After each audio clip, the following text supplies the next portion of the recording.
Okay, we are at 10 o'clock. We're going to go ahead and get started. I know we have some more folks coming into the session, but we've got lots to get through and a couple of great folks to tell us all about it. So welcome. You are in the Changes to Google Workspace for Education Editions and Storage. Today we have with us Tom Woods, and he is with Google for Education Training at Amplified IT, and Gabe Arias, and he is one of our field sales managers at CDW. So welcome. And thank you for coming. And I'm going to turn it over to you folks. Great.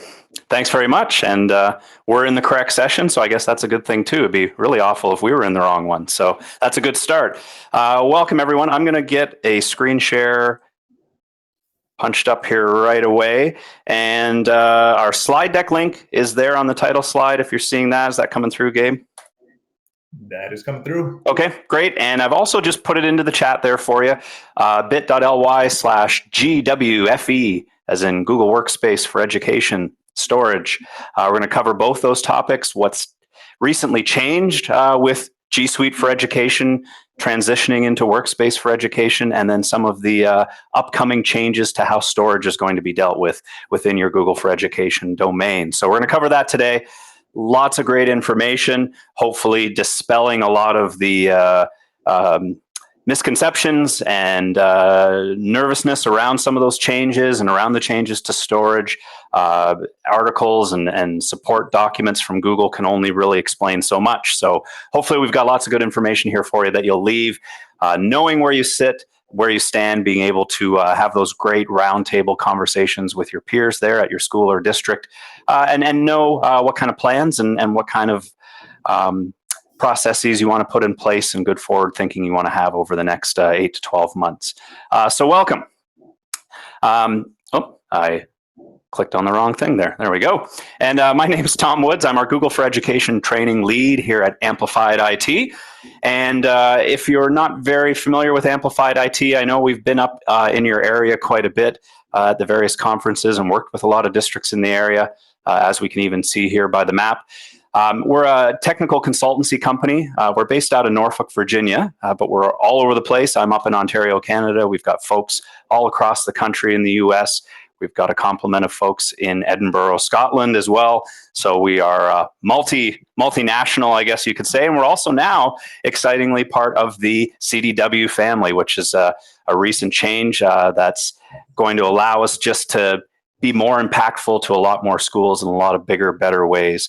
With all the help and ability that CDW has behind them to continue doing what we do. And what we do is help K-12 school districts, higher education institutions around technical consultancy and the best practices around the use of their Google for Education tools. Ultimately, that all boils down to student success, but we know and work with the IT folks like yourselves that have a stake in the environment, that look after the admin console, that have to deal with those thousands of settings that are in there. We have products like our Google for Education audit that goes through all those settings, gives you recommended changes and some time sitting down with our consultants to work through that and make your roadmap and your plan.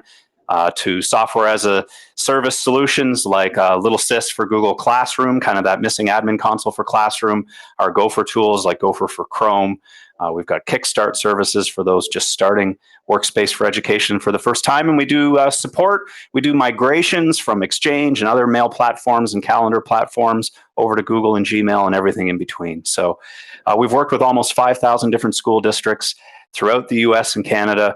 Probably now 25, 26 million plus students, hopefully impacted and affected in a lot of great ways via the work we do with you folks that you then turn around and do to empower your teachers and help with student success in your classroom. So we're super proud of that. We're a premier partner of Google's, won some awards in the past. And as I said, now part of the CDW family is going to allow us to just turn that up to 10 and really do this in a lot of big ways. So we're super excited about that. I'm also joined as well by my partner in crime here, Gabe Arias from CDW. He's the field sales manager for Education West at CDWG. Gabe's been around and he's been in IT technology for 15 years or more. And he's going to help monitor the chat, hopefully answer your questions, throw some polls at you. And Gabe, do you want to say hi? Yeah, good morning, everyone, and thank you for being here today for Tom's presentation. As Tom mentioned, we're super excited from a CDW standpoint to have Amplified IT join the CDW family. So today I'll be posting some poll questions throughout the presentation to try to keep this interactive. You guys aren't required to respond, but if you feel like testing your own knowledge throughout the presentation, you are more than welcome to. So feel free to look out for the poll questions that will be there. But thanks, everyone. All right. Back to you, Tom. Yeah, great. Thanks, Gabe. On that note as well, the chat is here. There's a bit more formal Q&A module there. We've got myself and Gabe, and it's not hundreds and hundreds of people in this room. So I would say feel free to just put everything in the chat, put your questions in the chat. Shouldn't really get lost in there. We'll stay on top of it. I'll keep looking at my chat window. Gabe's there to monitor as well. So really just encourage you to put those questions just in the chat, and I'll try to answer them as best we can as we go. And then we'll certainly make some time, 5 or 10 minutes at the end, for questions and answers at that point if we haven't covered everything as well for you, or maybe something comes to mind towards the end of the presentation. So we'll do that as well. Great. So first piece here that we're going to look at is, so what's changed? This has been quite the spring. As much as last year had a lot going on, we certainly saw a lot of changes early this year in the spring from Google. So way back in February, Google had some announcements. They had some big media releases, live stream to watch, and things like that all revolved around the change from G Suite for Education to Google Workspace for Education. So first of all, if we kind of start at the top, there is still Google for Education. And if you picture that as sort of the parent umbrella of everything, that's still there. That's not changing. Within that umbrella used to be a few different pieces of the puzzle, according to Google, like Chrome and Chromebooks, G Suite being your admin console and your core apps and your tool set, and Classroom they sort of identified individually. That's all still the same, just rather than G Suite for Education, it's Google Workspace for Education. And that is still, if you want to just think of that as your admin console, your core apps that fall under that privacy and supportive agreement for education with Google, as they should. And it's really just that change in kind of branding and name. Obviously, Google Workspace for Education has the name Google in it, whereas G Suite was a little bit ominous as to what that initial stood for. I think this is Google kind of wanting to get that name brand recognition back into the name. It's a little bit longer to say. It's a little bit longer to type. I've learned that. Been there, done that, got the t-shirt the last 3 months as we change all our materials, all our slides, as we did back when it went from Google Apps for Education to G Suite. So hopefully this is the last name change for quite some time, because we certainly don't want to do this every year. But there's a lot of renewed alignment within Google, a lot more emphasis, resources, capacity, money being put towards the education space. Their education team is growing. They've got some dedicated people focusing on these new additions that we're going to look at today. So there's a real change of the guard there at Google as far as the attention being put on education, which is great to see. So what does that mean? Where does that put us then? Well, when we had G Suite for Education, the free edition, you went and signed up for that maybe some years ago, as we all did. That has just changed to Google Workspace for Education Fundamentals, because there's ultimately 4 different editions here. This is the free edition. Nothing's really changing with that, but you would go apply for this if you don't have it yet in the same way. And that is your normal set of tools as we're used to in the admin console, the core services, the additional services, Google Classroom, free Google Vault for Education, a lot of other things in between that, buying your Chrome upgrade management licenses and all that wonderful stuff. We'll talk about these a little bit more after we get through just lining these out for you. So the history here is up until this year, and up until April 14th, there was G Suite Enterprise for Education. And the backstory there is two and a half years ago, a lot of districts, albeit some of the larger districts, higher ed as well for sure, we're seeing a lot of these enterprise grade features on the business side that corporations and businesses had access to with Google. and gave Google a lot of that feedback and said, hey, like we could really use those. We're tens of thousands of users, hundreds of thousands of users. We're bigger than some of the biggest companies in the country. We could use some of those features too, the analytics, the security, some of the pieces. So, Google made their changes and decided to come out with Enterprise. There was this tipping point on paper where it just wasn't cost effective to be able to give everything for free at that point. So if schools are interested as optional features and services, then there'll be a cost for Enterprise for Education, and that's what we ended up with. So there are a lot of schools out there, maybe even some of you yourselves have Enterprise for Education, sort of that, I'm going to call it legacy, and you'll see why. Set of tools that is kind of getting grandfathered over. But as of April 14th, that's when these new editions under their new names were officially able to be purchased by schools through resellers like ourselves, like CDW and AIT. As of the 14th of April, these are your choices. So one of the problems that we're addressing, that Google is addressing here, Enterprise for Education was everything. There was a lot of tools there. And some folks wanted maybe just some security tools, and probably more likely a lot of schools, especially last year with COVID and the free Meet tools said, oh, this is great. Can I just get the Meet tools for my teachers for the point of instruction in the classroom? And unfortunately, the answer was no, it's all or nothing. You have to buy Enterprise. You got to get the whole shebang. So again, Google's taken that feedback in over the last 2 years, realized that schools needed more flexibility, more options, the ability to just pick the tools that they need and do just what they need and not have to go with the whole enchilada, as they say. So the first breakout piece here is Workspace for Education Standard. Basically, this is all the security tools and analytics tools in the admin console, so very back-end oriented, not point of instruction, not anything that that your teachers or students would be leveraging. It's for the security center. It's for those tools that you see under the security menu that are part of the legacy enterprise, like investigation tool, security dashboard, context-aware access, things like that, analytics, and some other pieces. And we'll look at that a little bit in a second. The next edition then is the answer to that ask of, hey, can we just get those enhanced Meet features, up to 250 people in a Meet, breakout rooms, poll questions, noise cancellation, other things I'm forgetting, other stuff as important, like unlimited originality reports, rather than just 5 scans per classroom class for your teachers with fundamentals, getting unlimited use of originality reports. And a recent new feature that came out of beta, the school matches, being able to not just scan against things online on the web, but comparing work to all previously handed in assignments in classroom for plagiarism between students and things like that. So teaching and learning is that. It's those tools that your staff and more importantly, your educators and teachers would use in the classroom along with their work with students. And then, of course, we still need the enchilada. We've got Workspace for Education Plus. Now, that is standard and teaching and learning upgrade put together, but take note that there are also a few other features on top of that that are only in Plus. So it is not just the equivalent of these two put together. There are some extra pieces there. All right.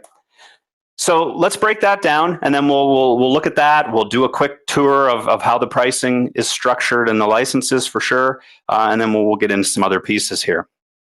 So Workspace for Education Fundamentals. If that's you never bought Enterprise, you haven't yet bought any of these new paid editions, that is really just a change in name only. Do you have to do anything? No. Sit back, ride off into the sunset. Nothing's really changing for you other than aesthetically some names in the admin console and every single Google support article where they've changed the names and everything else. But one of the concerns was like, oh, we hear it. We've got our North American Google Technical Collaborative with over 1,000 different school districts in it.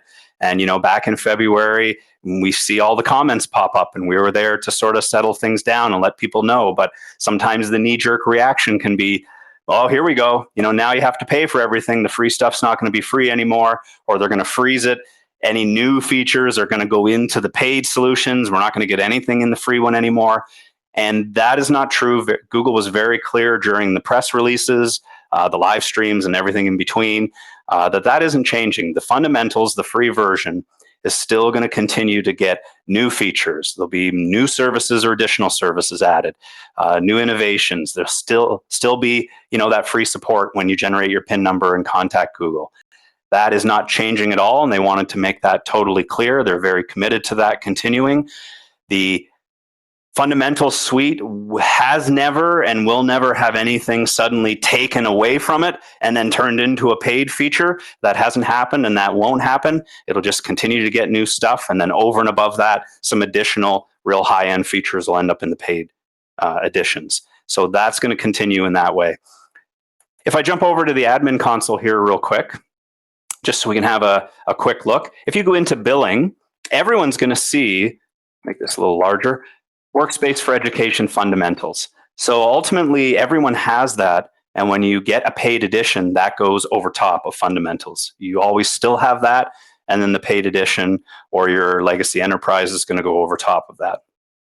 So that was a pretty immediate change shortly into February or March, where that changed in the console for everybody, kind of overnight. So standard, and again, just to recap, that's the security and analytics tools for admins. Think yourselves, the people in the admin console. That's where that's really targeted at from a security standpoint. Things like the Security Center. And that's really just a marketing term, but the Security Center is sort of comprised of Security Health, the investigation tool, the Security Dashboard. Also with standard, you're going to get things like context-aware access. You're going to get Gmail, sandbox, scanning of attachments, execution of attachments. That's not here on the list, but it's under the Gmail settings. You're going to get things like that.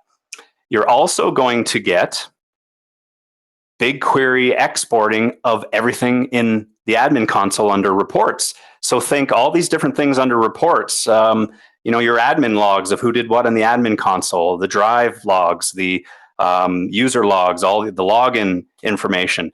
Those are all pretty much limited to 180 days in the console, and that's as far back as you can go. The data just isn't there after that.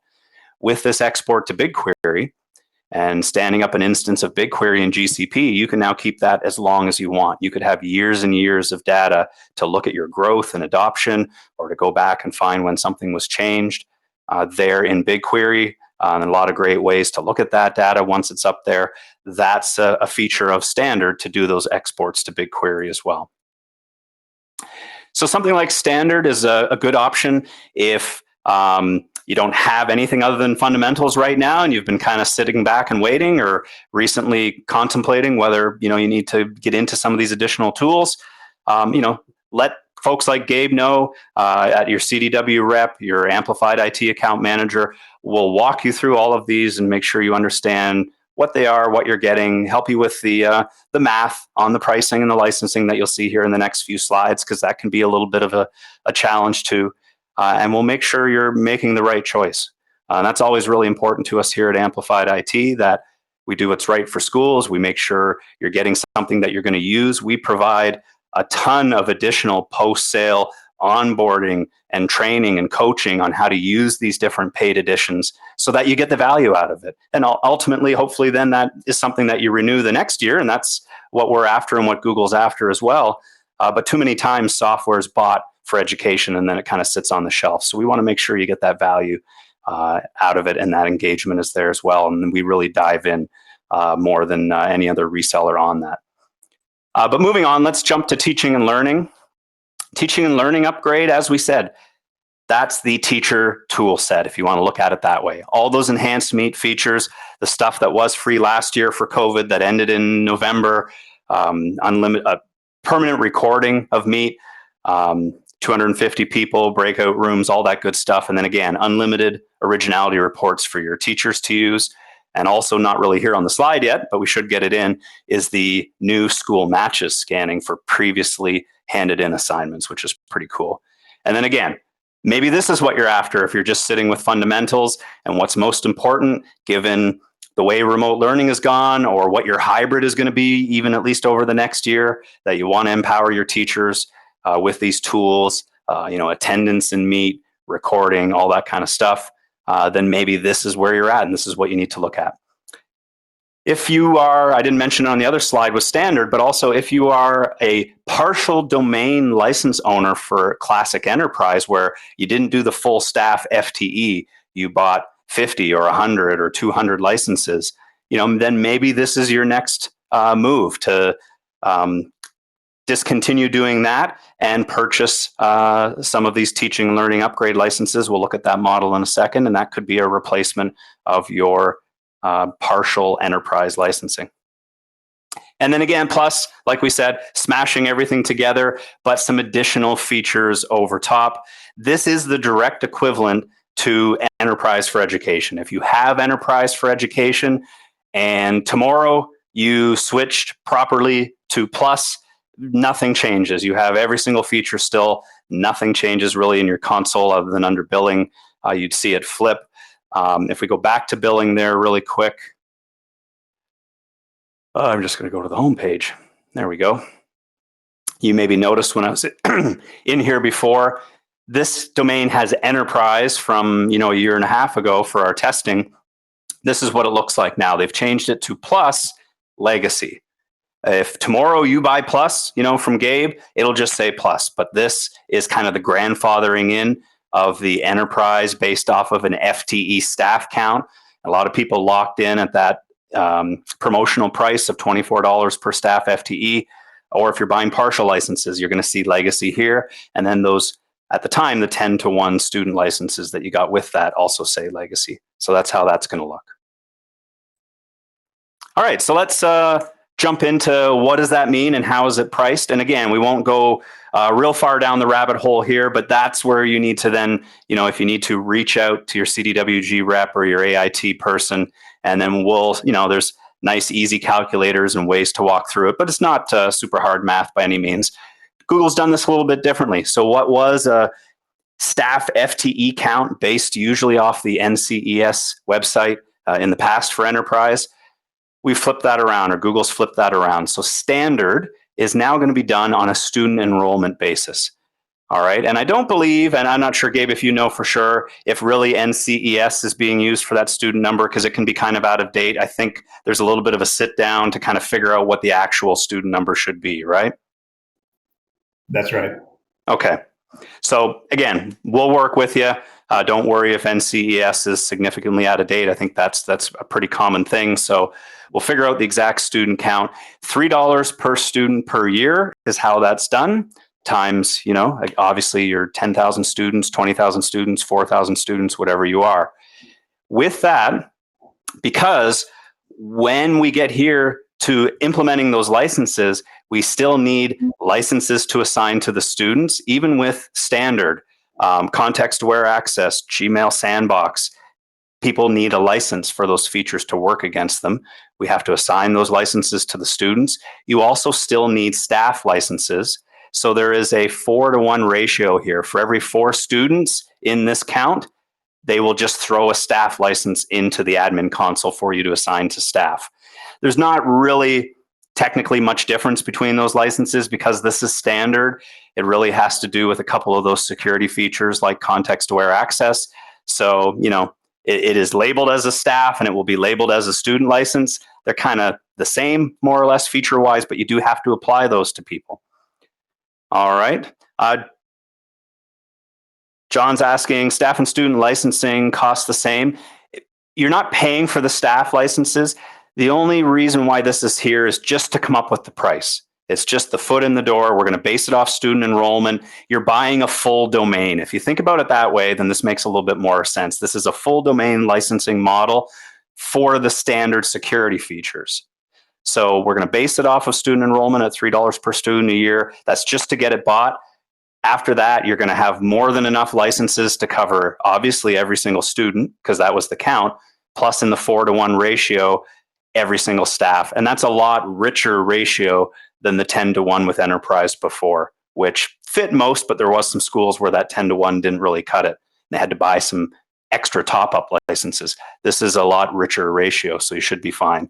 So that's how the cost is done, John. And then after that, you just got 2 buckets of licenses and you come into the console and get them applied to people. If there's another follow-up question there, John, let us know for sure. Hopefully that's clear.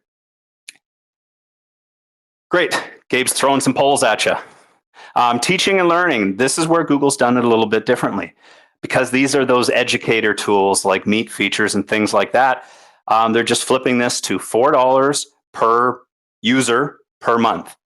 And really, that's going to be $4 per staff or teacher. This isn't something you buy for students at all. Students do not need any license to participate in a Meet with those enhanced features, because it's the creator of the Meet, your teacher, that needs to have the license to do breakout rooms, to do attendance, to do all those things.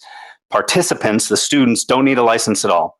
Students don't need a license at all to use originality reports. Every student gets that through fundamentals to run that on their assignments before they turn them in if the teacher enables that feature. So this is something you're buying just for your educators or maybe other staff, and it's $4 per user per license per month.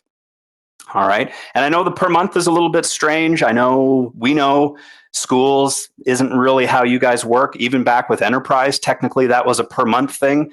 We kind of shielded schools from that. We dealt with you as your reseller and your engagement person in a per year model. And then on the backside, we kind of dealt with Google per month. And I believe a lot of that's going to be able to happen again with this kind of model, because budgetary wise, you guys work in those yearly budgetary cycles. The per month is kind of a pain in the shorts for sure. So that's how that one's done. That's pretty much it for it, because it's pretty straightforward. Then when we go to Plus, which is every feature, that's the whole shebang, we're back again because now we're full domain license again by student enrollment, just to get the price figured out. It doesn't mean only students are getting this. $5 per student per year. And then again, that same 4-to-1 ratio to get the staff licenses you need in the console to apply them. Google just puts those in there as part of the package. One thing I didn't mention with teaching and learning that's great is that there's no minimums on this. Whereas old enterprise had a 50 or 15% minimum, you could buy 5, you could buy 10 of these. You could have a handful of spec ed teachers or tech coaches that move around schools that you certainly want to give these to, and you could buy 20, 30, however many you need. So that's pretty open to just get the number you need. These two models are full domain type purchases. All right. Okay. So just to touch on it, because there's some great information here as well, how, if we have enterprise right now, and maybe some of you do, how do you get from A to B? What does that migration look like? What are your options? Do you have to do it now? What's that going to look like? So there's a couple things going on here. Very first year enterprise came out was 2018. If you purchased in 2018, I guess you're an early adopter, that promotional price was guaranteed for 3 years at $24 per staff FTE. That would be expiring this year. Google's extended it a 4th year till 2022. So that's great. They've given you an extra year if you're in that first year club of buying it in 2018. If you're a partial license owner, you've been buying 50, 60, 100 enterprise licenses at which would be $48 per each one. That's been the price since day one. You can actually continue to purchase them in that way till 2023. And that's a really unique thing. And we'll be the first ones to say to you, let's look at that. Let's get out the calculator. Possibly it's more economical and beneficial for you to continue to do that until this deadline before you jump into, Plus or teaching and learning or something else. With those partial licenses, you get all of the security features, Security Center, investigation tool, and then the teachers and users you assign those partial licenses to get all the Meet features and originality reports and all that classroom-based stuff. So cost-wise, we want to make sure what's best for schools is what's important here. And if there's going to be some money saved, it might make sense to stay still and not jump off that train until you ride that out at that more beneficial area. This migration guide's a really great link. It's Google's document. It really spells it out nice and clear, so I'd recommend you take a look at that. You basically come in here and you say, we purchased a full domain enterprise in one of these years, and then it's going to tell you basically what your options are. And you could jump early, but if financially it makes sense to continue until, if you're locked in at that $24, you probably want to ride that out, because nothing will be as cheap as that, guaranteed. If we go down here to the last page, then there's the partial. And again, you have until 2023. So it's a really great step-through guide, great for a roundtable discussion about what you need to do at your district. I think I want to just go back here. I think I forgot to highlight a link. So I'm going to jump way back. No, it's not there. I thought I had another link on one of these slides. If you type in Workspace for Education, compare editions to the browser, there is a great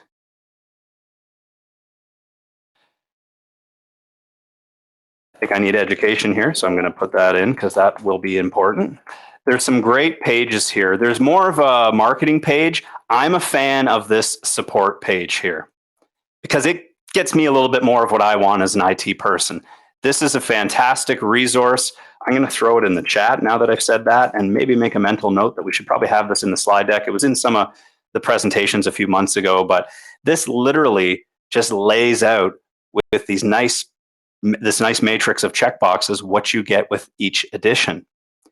And you can easily see when I alluded to the fact that there's some things that are just plus only, you'll find them here, like cloud search and a few other little caveats where it's plus only. But what a great way to go down these columns and just see what features are we really after, and where are we going to get them, what would make the most sense. And then all of these features are linked out to their support pages that explain that feature.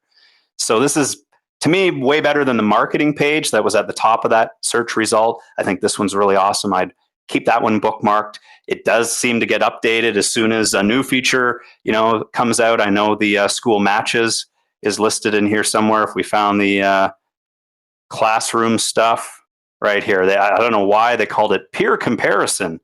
Officially, it's called school matches. So I'd rather see them get the proper name in there. But you can see teaching and learning and plus. So great resource. Can't recommend that one enough. And to recap, Workspace for Education, immediate, already happened back late February, change in name. Nothing you need to do as far as fundamentals is concerned. And again, nothing's being taken away. Nothing's changing.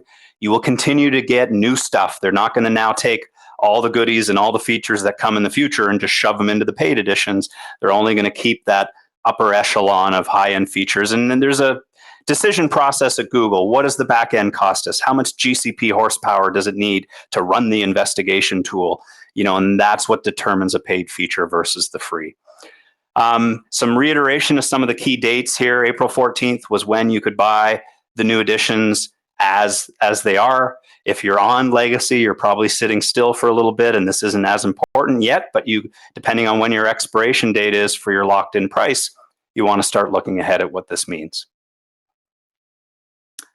All right, we're going to roll into the storage piece. Unless there's any quick other questions around editions, toss them in the chat now real quick if you'd like. I'll give you a few seconds for that. And then we can always come back at the end too when we get to the end of for the Q&A. I'm going to have a drink while I wait. Brett is asking, can you put the migration guide link into the chat? Yes, I can. I sure can. Let me, it's kind of a slide deck, apparently from Google, so it's going to be a long one, but there it is. And if you go all the way up to the chat, in case you didn't see that, Brett, or maybe you came in a bit later, if you go all the way up to the chat, top of the chat window, the bit.ly for today's slide deck is there because it's on our title slide, but that's way long gone. The bit.ly is right up at the top of the chat, and then all of these are hyperlinked off the slides. You can get to them that way too. All right, good stuff. Okay, let's dig into this one. This one's an interesting one as well. And like I said, a lot of concern, a lot of misinformation out there, lack of understanding. A support page doesn't really spell things out the way Google does them. And that's why we like to be here, to really coach and guide schools through what this stuff actually means. So what is this? Well, back in February, when all this Workspace hoopla was happening with the name change and the live streams, that same day, there was a blog post that announced the Workspace change and everything else, this one here. And one of the footnotes, so to speak, on that blog post was, hey, we're changing storage. And it's really, to give you the short version here of it, the unlimited drive in Gmail is going to end. So if that caught your attention, hold on, because that's been part of the issue, is just understanding what that really means. I think what I want to preface this with is Google's Google. You know, they're not in your data, looking at your data. That's part of the privacy agreement with education, unless you call support and ask them. But they can see stuff. They can see your footprint. They can see how much space on their data centers your domain is taking up as an institution, obviously. So they've done their homework. They've looked at all of K-12 and higher ed education across the world. They've looked at storage. They're making some changes. There is a lot of math that figures into this, and there's a lot of additions and bumps and that change the number here, and we're going to go through it all, so kind of hold back on any big knee-jerk reactions here. They have made time and time again a statement that this affects less than 1% of the educational institutions out there. And we've kind of seen some sneak peeks of that list. And yeah, it's, you know, who you'd think, New York and Chicago or Hawaii or Dallas or LA Unified. And then lots of some, you know, handful of big higher ed institutions. They, and we're going to see here, are reaching out. They're communicating with them. That less than 1% is probably no one in this room, no one at the conference even, I would almost guarantee. Okay, so the reason why, and I think people's first reaction was, are they trying to hide this? Why wasn't this in the live stream in February? Why wasn't this front and center? Are they trying to shove this under the rug?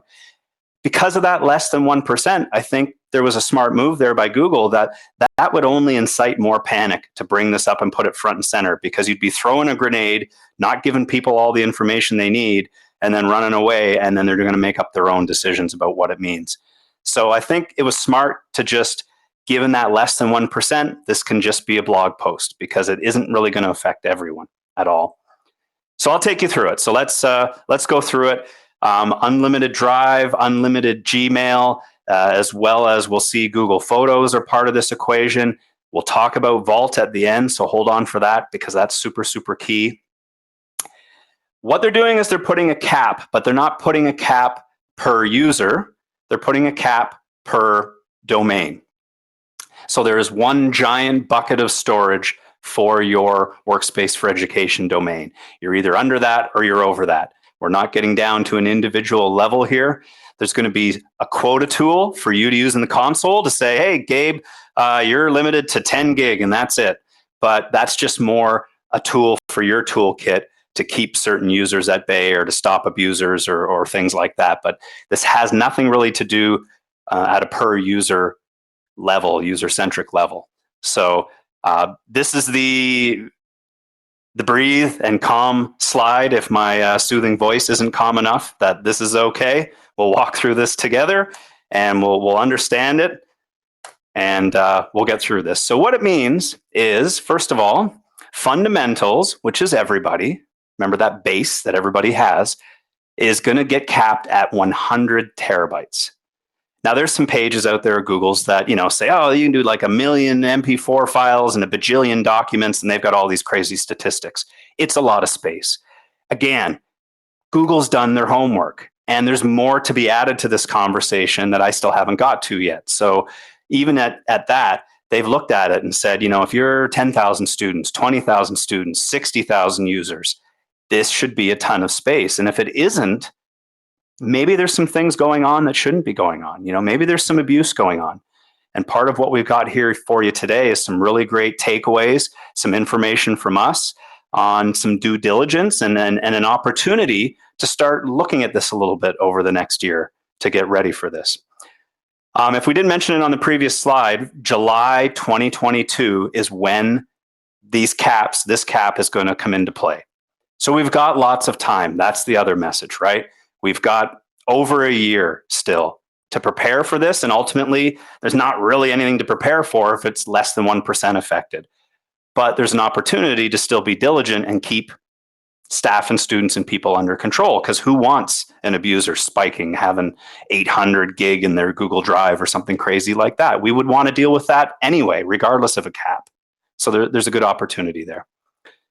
So first of all, that 100 terabytes can change given paid additions. Now, The first paid edition, standard, you get nothing out of that. It's going to stay at 100 terabytes, unfortunately. But that's the way Google's designed that. We have to jump to either we're buying teaching and learning, or obviously plus. Teaching and learning, for each of those licenses, remember that was buy as many as you want, no minimum, $4 per user per month. For each one you're buying, they're going to give you 100 gig, but it doesn't go to that person that you're assigning the license to the teacher.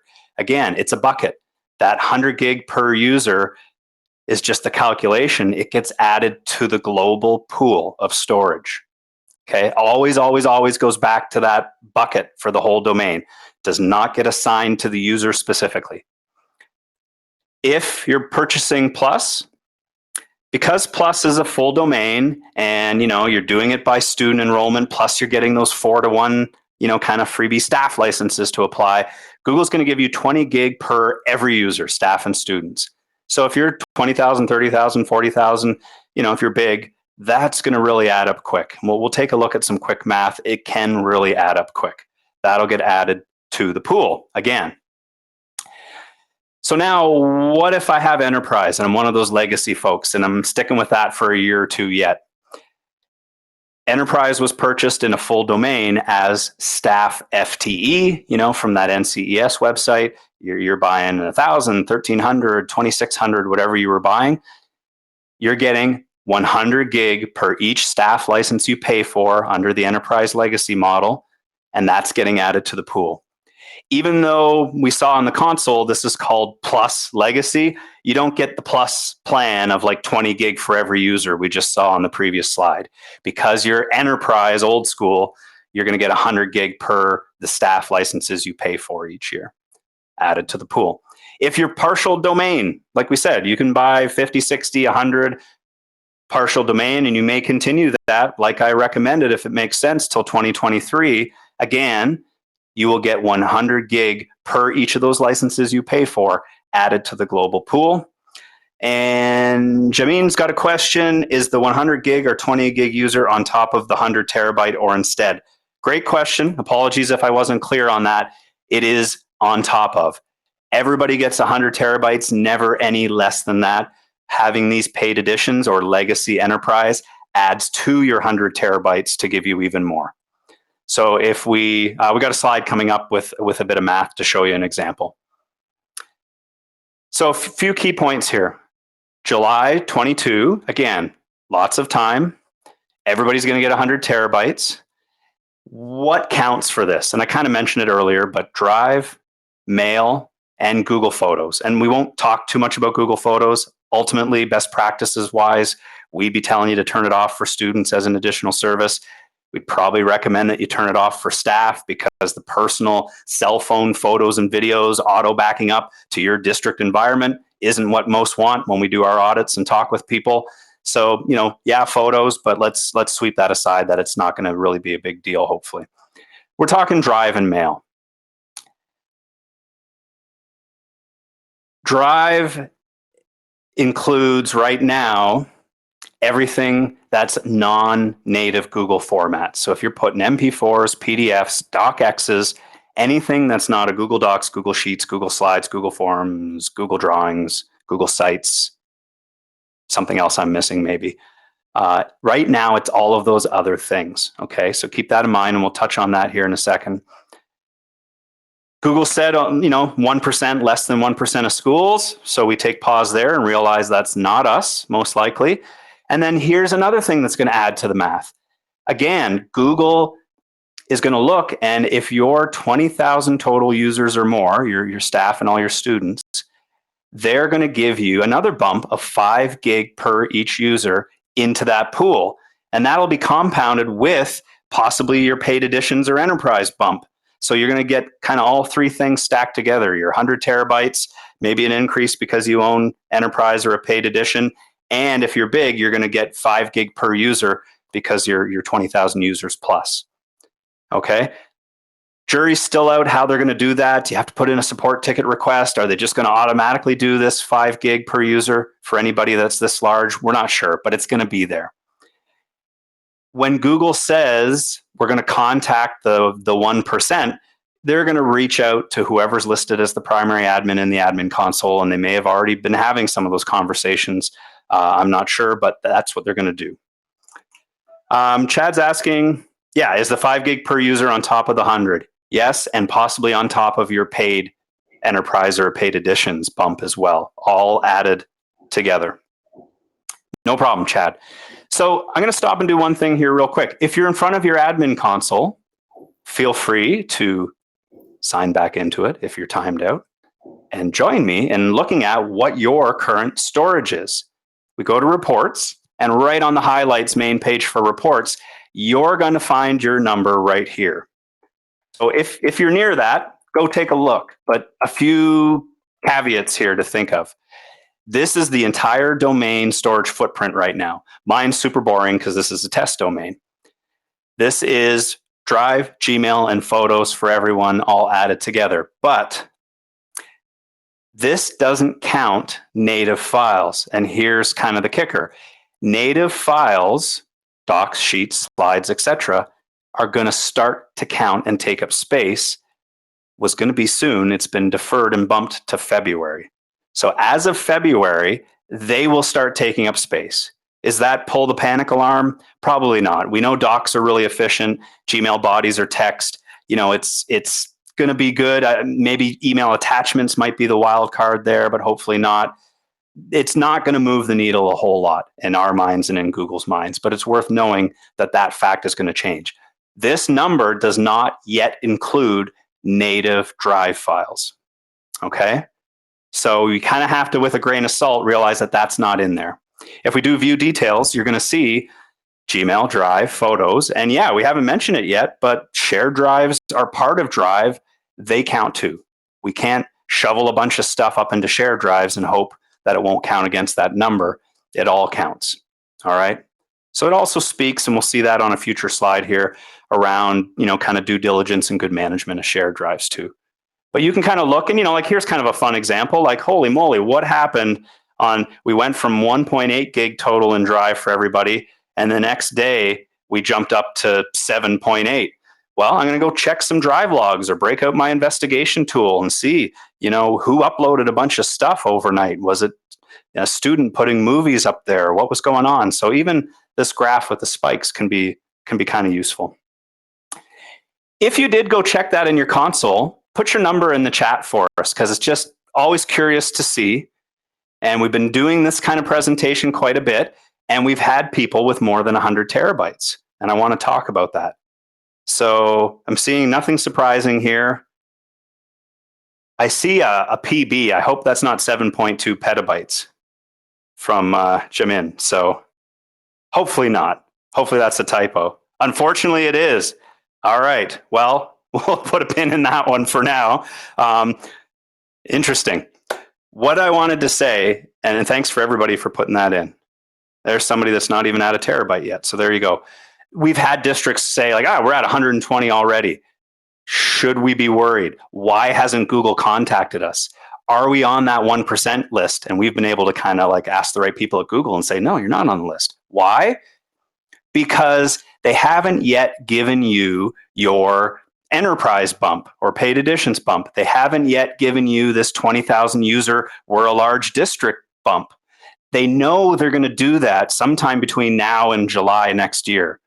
So again, Google's predicted all that out, and they know that you're not in this sorry about your luck club down here, because they're going to be giving you all these extras, and that's going to really increase your number.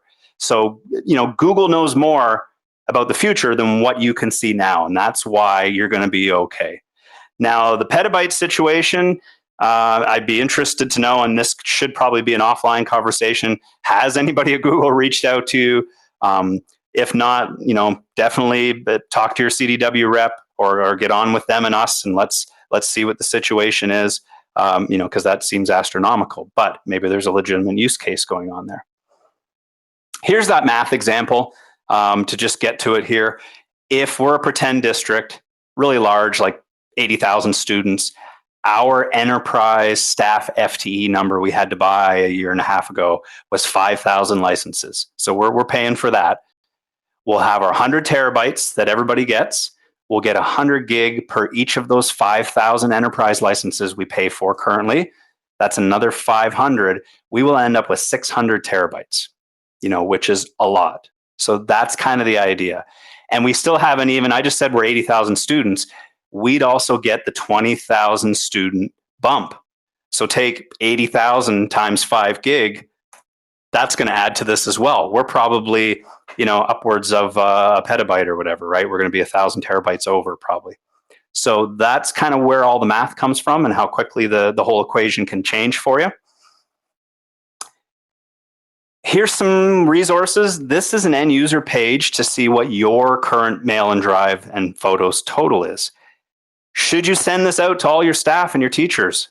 Probably not. Again, communication is going to be really key here. Folks in here, 1 terabyte, 6 terabytes, 14 terabytes. You're good and you're good for a while. And maybe there's even some additional bumps coming that are going to make you really good.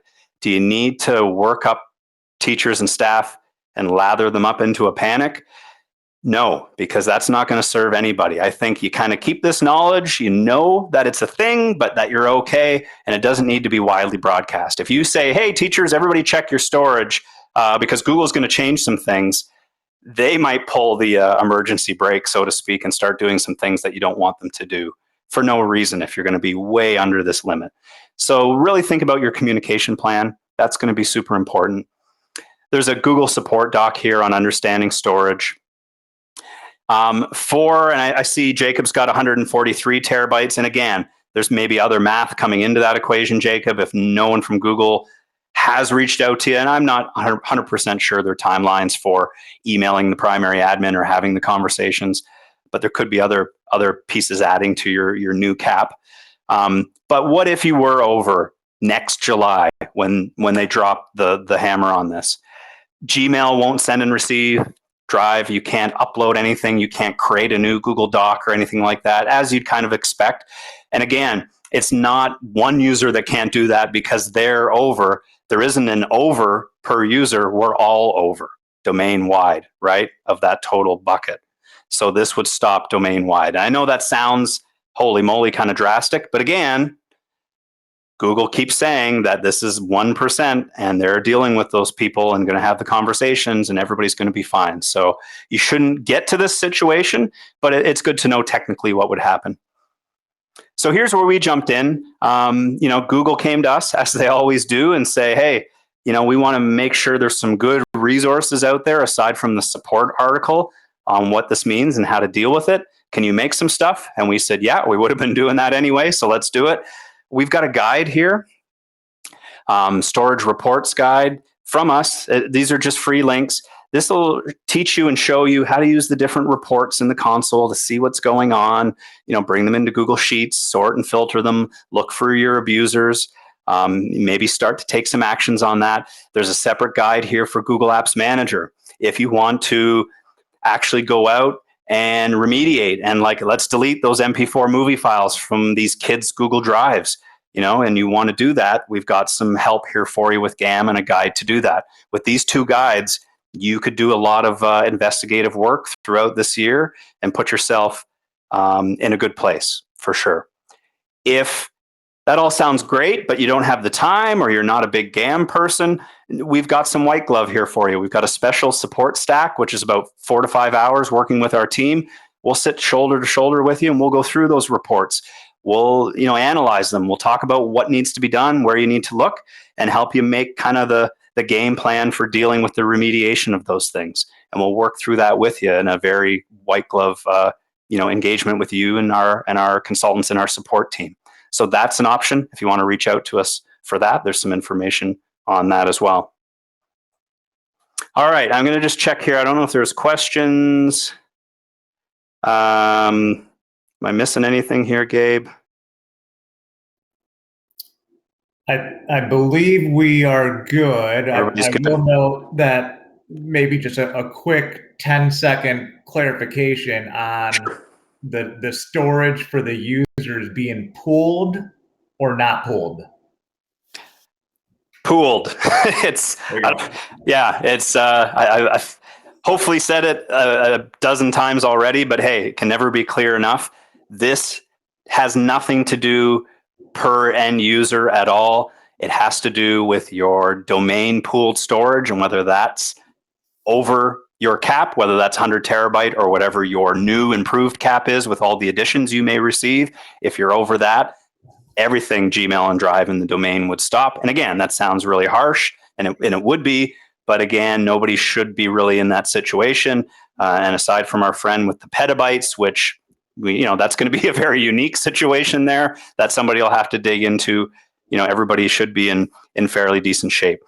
The only thing that's going to be looked at per user is your ability to put a quota on someone in the console when that feature comes in the fall or in early next year. So you could say, Bob, Sally, you only get 100 gig, 10 gig, 1 gig, 500 meg, 800 gig, whatever you want to give them.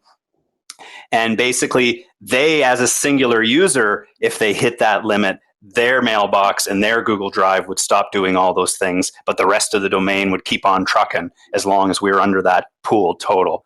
So that's your tool to enforce things upon your users that you would want, but this whole equation from Google is always domain-wide pooled. Okay. Okay, so I don't think there's a question there, but we're close to the Q&A anyway with our last 10 to 15 minutes here. Super important conversation with Vault. And if you've ever been in one of our or my Vault sessions, you've heard my big soapbox speech. You're one of the cool club people that really understand Vault, and you maybe predicted the conundrum here that this could cause. But if not, let's walk through this. I raised a flag, day 3 after Google told us about this storage change and said, wait a second, what about Vault?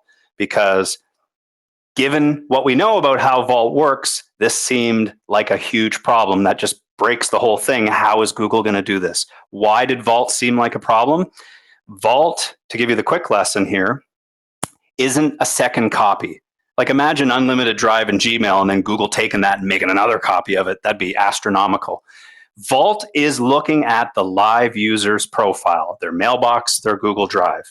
When your teacher deletes an email and empties it out of the trash can, or deletes a Drive file and empties it out of the trash can, Google hides it from them. To them, it looks like it's gone forever. It's actually still there. If you peel open my profile on Google servers, those deleted files and emails are still there. They get flagged for Vault, and that's how Vault, as an e-discovery service, can still access them, search them, and pull them up for admins and show them. So there's the problem, right? If they're still there, we're not actually ever physically deleting anything. If it's still there, it's still taking up space. How do we ever get below our cap if we're over? I tell all my users to delete all their old files and all their MP4s. They delete them. They're still there. They are still there. That's a true statement. We had to ask this to Google and say, what the heck's going on here? The messaging came back exactly what we had hoped to hear, but we were really nervous for 2 or 3 days while we waited for the engineers to get back to us. Vault doesn't count. And when I say that, I'm going to explain that in hopefully a little more clearer terms here. We came up with a little graphic that I think does a good job. If we're the teacher and we create a document in Drive, it accounts for storage here. And we can see that as an end user on that Drive storage page. We go up to 5 gig personally. It contributes and is seen by the global domain pooled storage. And as a district, we're at 50 terabytes right now. It is also seen by Vault for e-discovery. So there's a normal day. Tomorrow, I delete and dump out of the trash can that Google Doc. We're going to assume this is later down the road where Google Docs account for storage. This could be a PDF. This could be an MP4, whatever, right? We delete it, dump the trash can. As a user, my drive size goes down, and it should, because in my mind, I deleted something. I don't care that Google physically still has it there. I deleted it. So my size goes down. Yes, the pooled storage, we were at 50 terabytes before. Pooled storage goes down, as it should, because we're telling people to delete to possibly get under the wire here. Yet, because it's deleted and flagged for Vault, that's how Vault operates, Vault can still see it. This is what I call, my nickname is just a Vault-only file. because that's what makes sense in my brain. That's what this is. When somebody permanently deletes, it becomes a vault-only file. This could be an email. Same thing. Put the Gmail logo here. This is an email. Empty the trash can. Same thing. So Google came back and said, these don't count. The storage will go down. We are going to eat that storage space because we've promised vault. We've promised indefinite, unlimited vault. And that was going to be the first complaint. We knew right away, oh, the storage caps are coming. Google, now we can't have indefinite, unlimited Google Vault storage like you told us we were going to have because we'll be over our cap all the time. No, you won't. If people are properly deleting, doesn't equate to the storage, and Vault can still see it. So that was going to be a dead stop if Google didn't give us that answer. It's a wonderful opportunity in this storage conversation to give you that little mini Vault lesson, because man, if you don't understand that about Vault, there's a slippery slope of all sorts of mistakes, and mistakes where people have been fired from districts in the past years ago for making that misunderstanding, thinking Vault was a second copy and they could just get rid of data. And then, oh my gosh, it just evaporated from the user's mailbox or Google Drive, because that's what Vault is looking at. Delete the user out of G Suite, out of the admin console, delete the data. If you delete the user, Vault's empty because Google purges, expunges everything in the user's profile. That's the other thing that proves that Vault isn't a second copy at all. All right, that was a big Vault speech. Just some comments here. Does the unlimited Vault storage retain deleted accounts? I think I just answered that. No.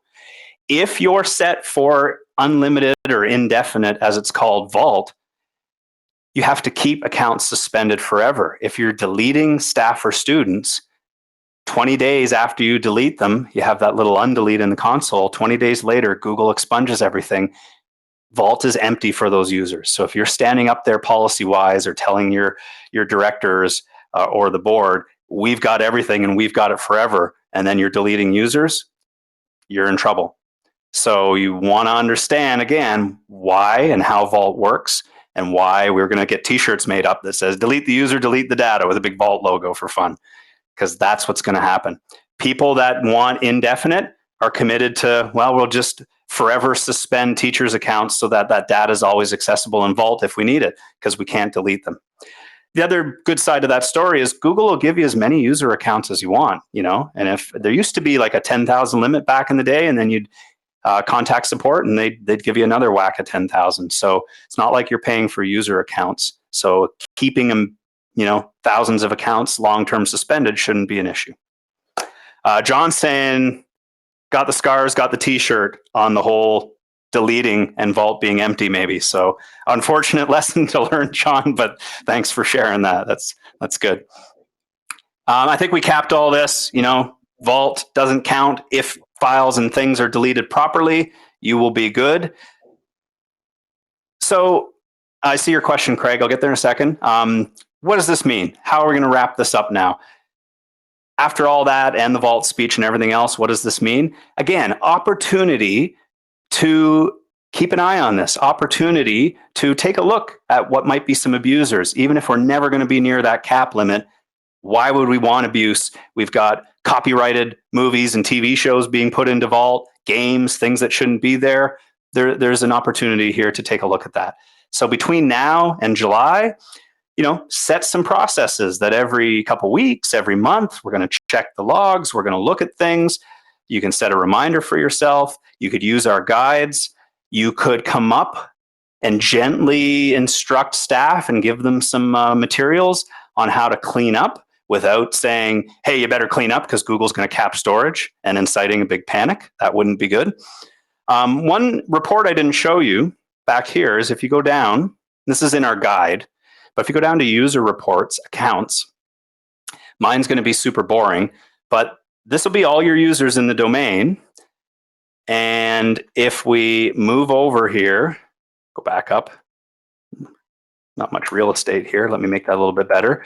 We'll be able to see their Gmail storage, their individual drive storage, photos, and then just their total. And obviously some of these are going to be zeros until, you know, mail starts to count. You should have drive numbers because everything that's not a native file counts today. So you should have some numbers here better than mine. But more importantly, this one, you can export this report. That's what's in one of our guides there that we gave to you. Export this, get it up into Sheets or Excel if that's your thing, right? Sort it, filter it, get your abusers floated up to the top, and then you start maybe having discussions with those people. Maybe they're staff. Maybe there's a legitimate reason they have 800 gig in their drive or something like that. So that's a tool at your disposal for sure that you can use. This is an example we wanted to share with you of like how to tell staff and teachers like how to find old files and emails and get rid of them, just how to get through the interface, how to pick the right filters from an end user perspective. But again, be very cautious of your communication so that we're not inciting some sort of needless panic.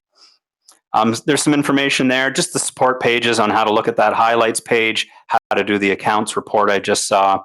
Know that export from the console that we just looked at right here is limited to 100,000 rows or at least 100,000 users. So if you're super big, you might have to break that up into chunks, and then just how to do that in Sheets to freeze it and resort it. That's just spreadsheet stuff. And again, looking for those abusers. If somebody needs Google Photos, let's turn it on with a Google Group Access group for 3 or 4 people, not a whole OU of people. And always best practice, have a real person listed as your primary admin under account settings or what was company profile.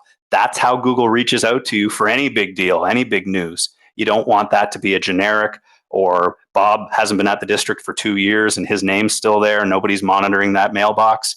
Make sure that's a real person. And let's manage shared drives effectively.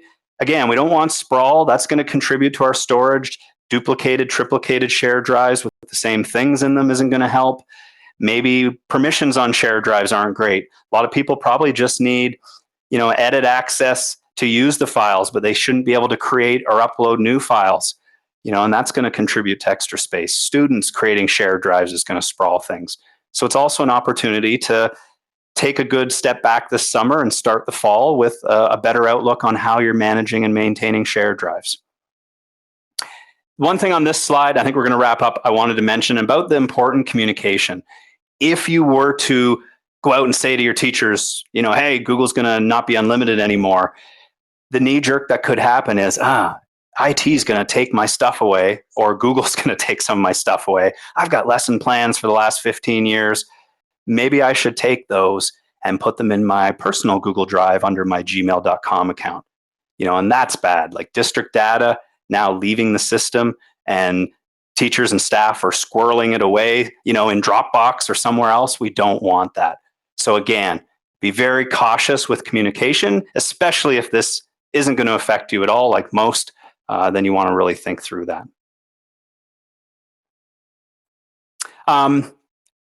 The security dashboard, if we have enterprise, standard, or plus, there's a new card on there for drive storage and things like that. You could use the investigation tool to look for folks uploading MP4s, and then go chase that and do some changes there. You could remove emails from people's mailboxes.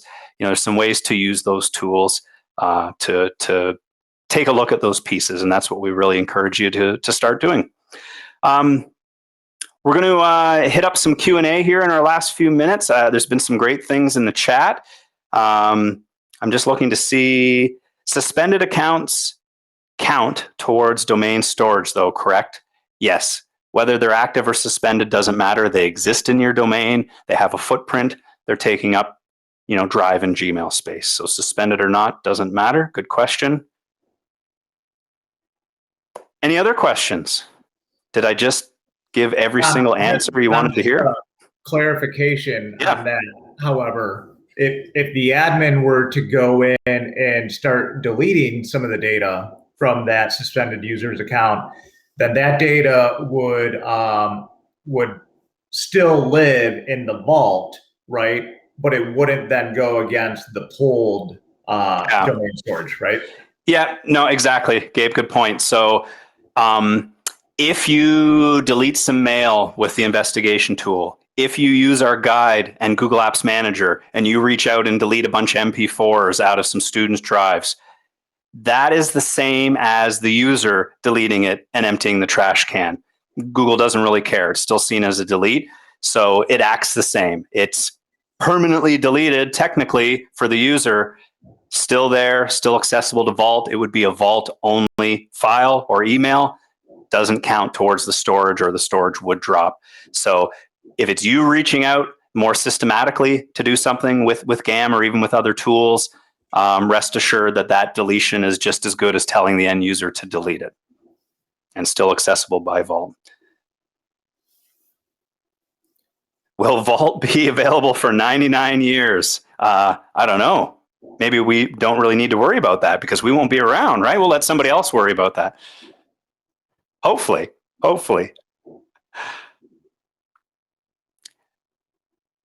All right. Well, we're not seeing any other questions, so we'll wrap it up there. One thing I will mention, and I know Gabe's pretty excited about this too. Once again, Google's doing their services offer. If you're buying Chromebooks, and a lot of you are, or it's time for refresh, or you're doing things this summer, you're buying the Chromebooks anyway, Google will give you free credits for purchasing Chromebooks and management licenses that you can use with us for services that we offer. That could be an audit of your whole admin console and domain. That could be some of our labs tools like Gopher for Chrome or Little Sis for Classroom. Support hours with us. That support stack for storage, that little 5-hour bundle we mentioned today. Any of those things can be done through us with that Google services offer. Google's going to pay for it for you. And if you're already buying the Chromebooks, free's free, right? If Google's going to pay for it, let's take them up on that. So reach out, Gabe, right, to your CDWG sales rep, or if you're already in good communication with an Amplified IT account manager, either way, and we'll get you started on that. There's some forms with Google to fill out, and there's still some time to do that. You got it, Tom, and we're more than happy to help with that. Great. We've got a feedback link here. We always like to make sure these sessions are informative, and I'm usually a little bit overload on that. But you know that you're getting something out of it. It's what you wanted to hear. It serves you well. We're always 99% information, and then hey, you know, if you're interested in the audit or want to do some work with you, we'd love to work with you. That's always our deal here at Amplified IT. So we'd love to get some feedback from you on the session to make sure it hit all the marks for you, or what you'd like to see in the future, or what wasn't so good with it. Be honest and give us that feedback, and we'd really appreciate that as well. All right.